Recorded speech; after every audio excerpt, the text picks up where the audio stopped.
Hello student, welcome once again to my YouTube chemistry channel, Amazing Chemistry Classes. I am Dr. Rohit Chakravarti, an educator by profession and senior research scientist. So today, this is my third video. Alright, so let's discuss about this video in which we are discussing about the surface chemistry phenomena, and this chapter is very important for your board exam as well as for your competitive exams. So let me start with the slide number 23, because already I've discussed about what is adsorption, what is adsorbent, physical adsorption, chemical adsorption, their different characteristic properties, how they are different. In last video I've discussed about the Friendlich isotherm and what are the drawbacks for this, at which condition it will not work. So alright, so these are all, and the very important part is the uses of adsorption, already discussed in my previous video. So alright, now coming on to the next one, that is catalysis. So in this, let me read out for you. The potassium chlorate, when heated, strongly decomposes slowly, giving dioxygen. This is also a process for the synthesis of oxygen gas. The decomposition occurs at a very high temperature range, that is 653 to 873 Kelvin. The chemical reaction I have written over here, that is potassium chlorate, it get decomposed at higher temperature to potassium chloride and oxygen. So however, when a little of magnesium dioxide is added, the decomposition takes place at a considerable low temperature.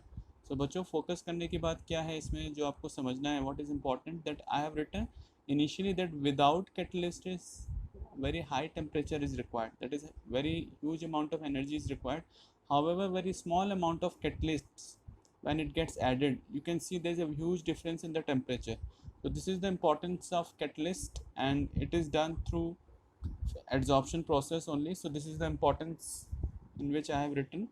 Alright, so while adding a catalyst, we can lower down the temperature while the reaction will remain same, and also at a much accelerated rate. Okay, so the added manganese dioxide remain unchanged, so it will not, actually it will participate in the reaction to reduce the temperature and to accelerate the rate of reaction, but it does not gets converted into something else, it will remain unchanged. Okay, so the added manganese dioxide remain unchanged with respect to its mass and composition. In a similar manner, the rate of a number of chemical reaction can be altered, but the more area of foreign substance. Okay, so what happened basically in this, we are adding a foreign particle through which we are changing the conditions, or we are making the reactions more favorable.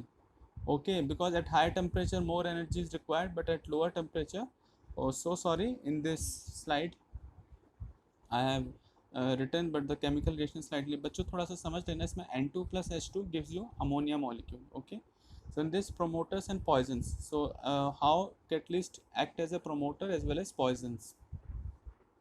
Promoters are substances that enhance the activity of a catalyst, while poisons decreases the activity of a catalyst. For example, in Haber's process, very important process for synthesis of ammonia gas. Okay, in Haber's process, for the manufacture of ammonia, molybdenum act as a promoter for iron, which is used as a catalyst. Presence of molybdenum actually increases the rate of reaction. So here again the same, molybdenum act as a catalyst, and the same process of adsorption through which actually the rate of reaction get increased. Next one is homogeneous and heterogeneous catalyst. So sorry, कुछ थोड़ा सा slides में problem हो गई है. Here I have given an example of sulfur dioxide. It reacts with oxygen to give sulfur trioxide. So first let me read out what are homogeneous catalysis. When the reactants and the catalyst are in the same phase, that is in the liquid phase or in the gaseous phase, the process is said to be homogeneous catalysis. The following are some of the examples of homogeneous catalysis. First one is oxidation of a sulfur dioxide into sulfur trioxide. Okay, थोड़ा सा overlap हो गया, please avoid it, and let me read out for you. Oxidation of sulfur dioxide into sulfur trioxide with dioxygen in the presence of oxygen oxides of nitrogen as the catalysis in the lead chamber process. Second one is the reactant sulfur dioxide and oxygen in the catalyst is nitric oxide are all in the same phase. Okay, so when the reactants and the catalyst are in the same phase, that is in the solid phase or the liquid phase, that is known as homogeneous catalyst. And the second one is I have given hydrolysis of methyl acetate. we always know hydrolysis leads to the formation of acid plus alcohol. Okay, so methyl acetate when it get hydrolyzed results in the formation of acetic acid plus methanol. Okay. Next one, here I have given a wonderful example again, and that the hydrolysis of sugar C12H22O11 plus water, it gives you C6H12O6. Okay, glucose plus fructose. So it is in the solution phase. So hydrolysis of sugar, again there is a, it is basically this hydrolysis is in presence of H plus ion. So it is a it is a acidic hydrolysis. Okay, in presence of sulfuric acid. Sulfuric acid will act as a potassium, that is H plus ion donor. Now let me discuss about the heterogeneous catalysis also. The oxidation of sulfur dioxide into sulfur trioxide in the presence of molybdenum. Here I have given the reaction scheme also. The reactant is in a gaseous state while the catalyst is in the solid state. So this state in which the reactants and the product are in the different phases, or the catalyst is in the different phase. Here the catalyst is in the solid phase, whereas the reactants are in the gaseous phase. The combination between the dinitrogen and dihydrogen to form the ammonia in the presence of finely divided iron in the Haber's process. Again same, ammonia gas is formed, reactant is gases, that is nitrogen and hydrogen. The product that is formed is also ammonia gas, but the catalyst used is iron. Okay, finally divided, I have written over here that for this process what catalyst, let me read out for you. In the presence of finely divided iron pieces, so iron is a solid material, however the reactant and product is in a gaseous form. Next one is oxidation of ammonia to nitric oxide in the presence of platinum gauze, is in the Ostwald process. Here you can see ammonia get oxidized to form nitrous oxide. I have written over here let me read out. Ammonia get oxidized to form nitric oxide in the presence of platinum gauze, and this process is known as Ostwald process.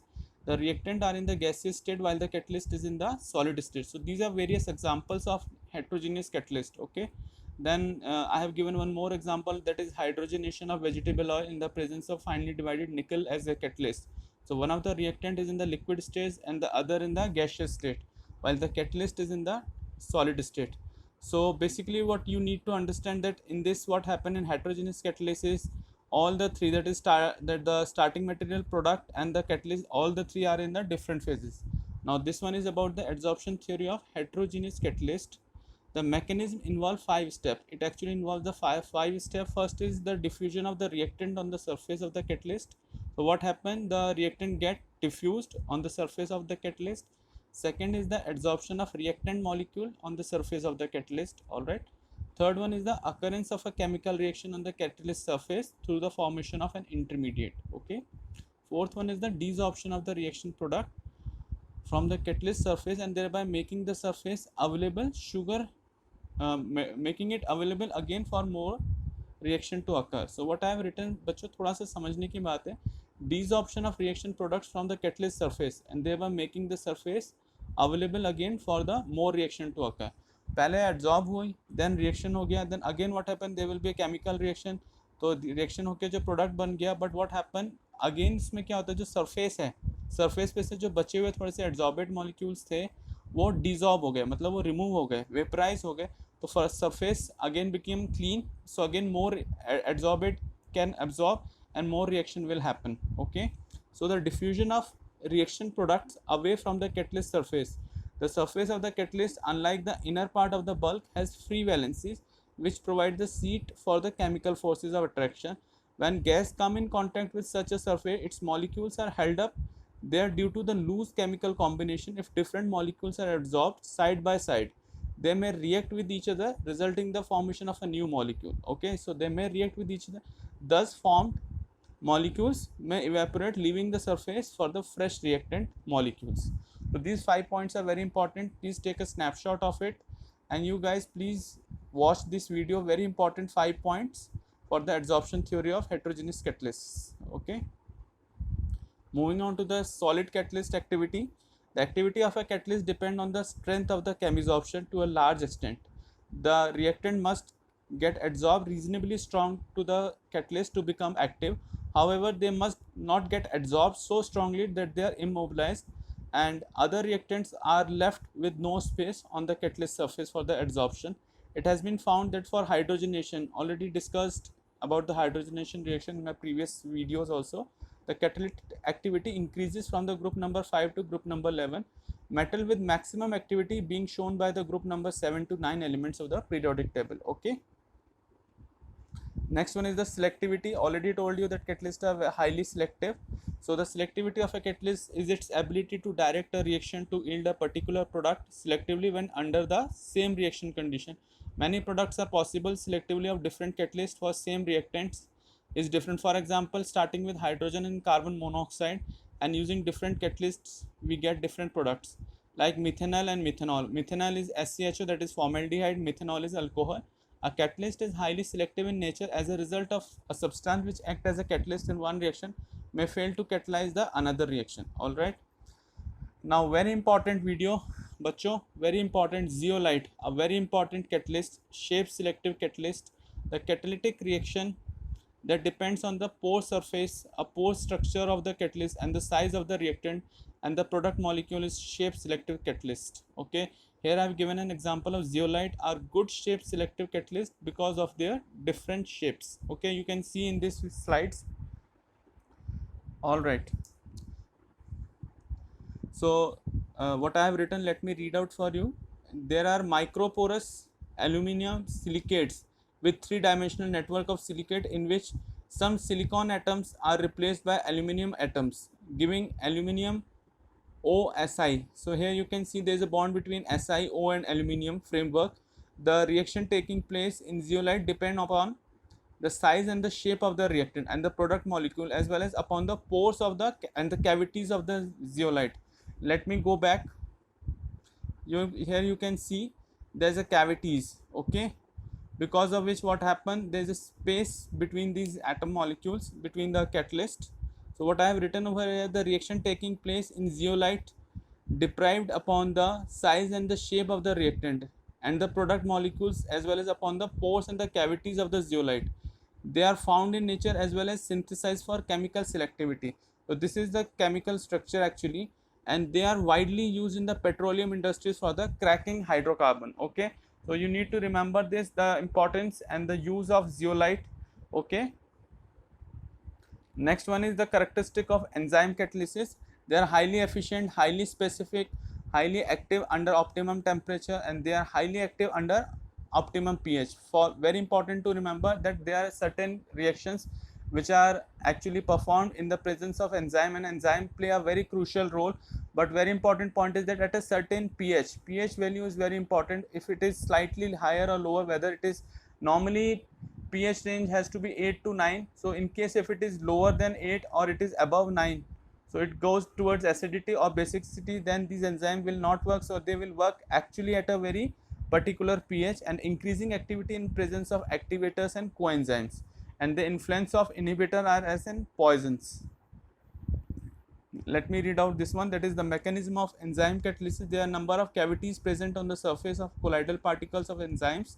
These cavities are of characteristic shape and possesses active groups such as amine, carboxylic acid, thiophene, then hydroxy group, etc. These are actually the active centers on the surface of enzyme particles.